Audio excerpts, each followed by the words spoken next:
Hello, I'm Ollie and this is Criminolly, where I talk about crime, pulp, horror, that kind of thing. Today I'm going to talk about reading pet peeves.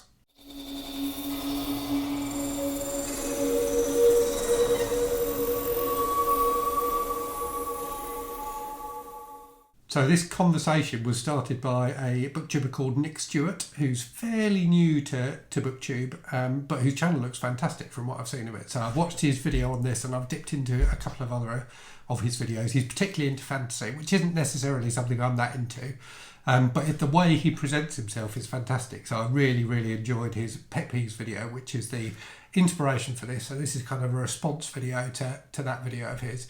Other people have done responses to it already, including Steve Donahue, who, as you would imagine, had a lot of interesting stuff to say as well. So I'm going to dive into it now and talk about some of my reading pet peeves. And the key thing here is that it's pet peeves about reading rather than like more broadly bookish pet peeves. So things that annoy you about the way you read books. Before we start though, the eagle-eyed amongst you will have noticed that I'm in a different location today. So there's two reasons for that. So I'm filming this on Monday the 18th of July and it's going to go up today. As anyone in the UK will know, and people outside the UK probably also know, or maybe also know, there's a heat wave here at the moment and in Europe generally, but in the UK now for today and tomorrow. And it is very warm, a lot warmer than I'm used to. And my office upstairs where I normally film is just too hot to be in. So I've relocated to the dining room. So I worked in the dining room this morning and I'm filming here now. Also for that same reason, the heat, I'm not wearing my glasses because if I put my glasses on they steam up. And the other reason for not being in my office is undergoing a transformation at the moment, which will be a slow and gradual transformation. So that trademark pile of books behind me has been mostly boxed up, and I'm gradually clearing the office, and then when I've got a bit of time off in a couple of weeks, going to be decorating, getting a new carpet in there, getting some new bookcases, so that the office, you will see the office again, I'm sure, before the transformation is complete. I won't only be filming down here. But yeah, the next time you see my normal filming location, it will look very different. It will probably look even messier than it normally does, but just in a different way. Anyway, let's crack on with the reading pet peeves. So I had a good long hard think about this, and I come up with I think 4, a couple of which are related, and also one that I've managed to break. So Nick in his video and Steve in his as well talked about both about pet peeves they've got that still exist and ones they've managed to break the habit of. So my first one is kind of related to one of Nick's. So Nick talked about the fact that he finds it impossible not to finish a series once he started it, even if he's not particularly enjoying it. And being a fan of fantasy, that can mean that he ends up reading, a lot of books that he's maybe not enjoying as much as he'd like to. That's definitely not something I have a problem with. I'm not afraid to give up a series if I find I don't like it after a while. But what I do is I find it very difficult not to read a series in order. So obviously for Nick, reading fantasy books, you have to, you pretty much, with most of them anyway, you have to read them in order because they are a continuing story. But with the kind of books I like, so primarily, detective fiction, often those are series of books where you don't have to, there may be dozens of books in the series, but you don't have to read them in order. But I find it difficult not to read books in order. I much prefer reading even a series where there isn't a continuing story. I much prefer reading it in order. I find I get a bit anxious, otherwise I'm going to get like minor spoilers for other books in the series and things like that. Next one then is about skipping rather than DNFing. So I have a terrible habit, and I've talked about this on the channel before, of when I'm not enjoying a book, rather than just putting it aside, just reading it too quickly, if that makes sense. So kind of flying through it and not taking in as much of the book as I should be. And what that means is you get, or certainly I get, gradually more disengaged from the book because I'm not taking in everything. When things happen later on in the book, they don't have the impact on me as a reader as they probably should do. So it becomes a vicious circle of, enjoying the book less and less and less. And, I should be much better at DNFing. And I will talk about DNFing because I'm definitely better at it than I used to be. But I'm not as good at it as I should be, I think. And as I say, I tend to kind of get into a slight skipping mode instead. Okay, the next three are all about buying books, but they all relate to reading as well.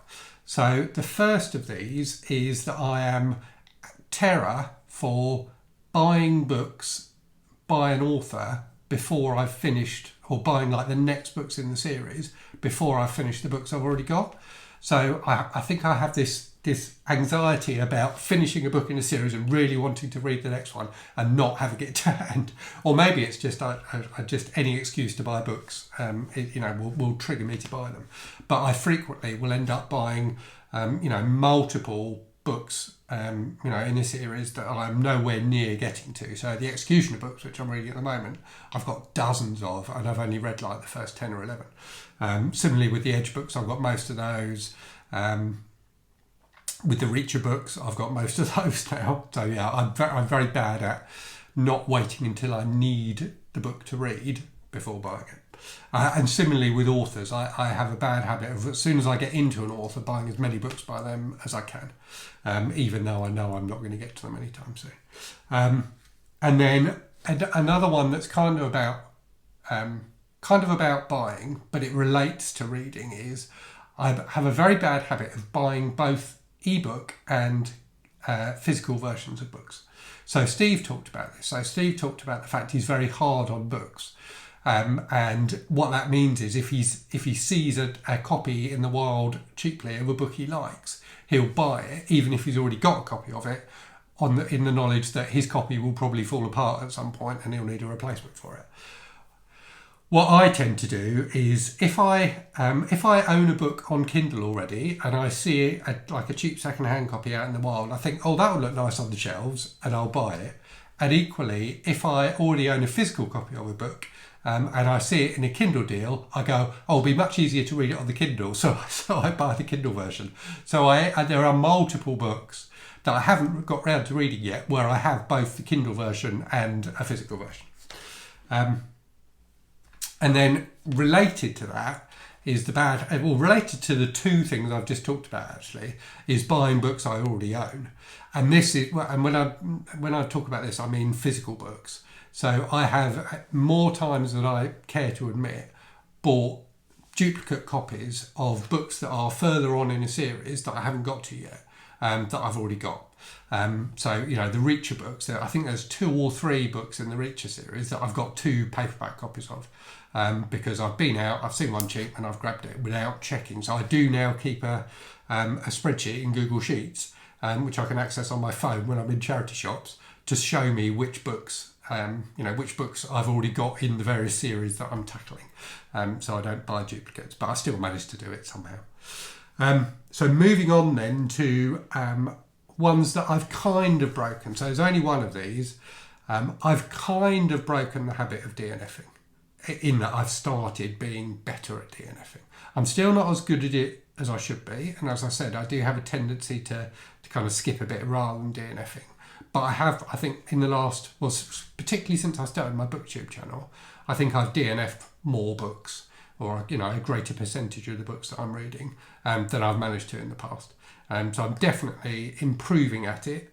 But yeah, still not nearly good enough at it. There are far too many books for us not to DNF books that we're not enjoying.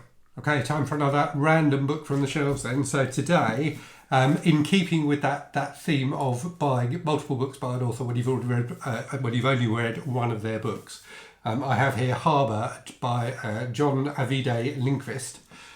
So I read years ago, like before my son was born, so more than 15 years ago, I read Let the Right One In and absolutely loved it, which I think was his debut novel, his vampire novel, which I just thought was brilliant.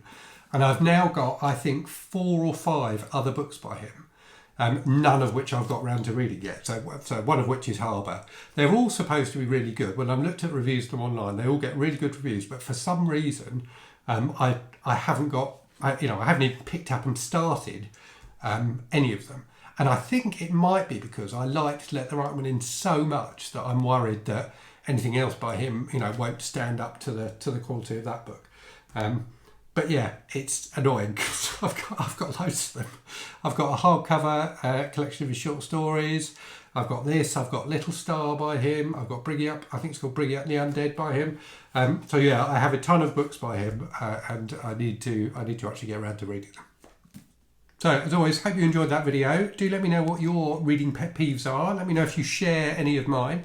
And yeah, as always, I hope you're safe and well. If you're somewhere where it's very hot at the moment, I hope you're keeping cool. Hope you're reading good stuff, and I'll speak to you again very soon. Cheerio.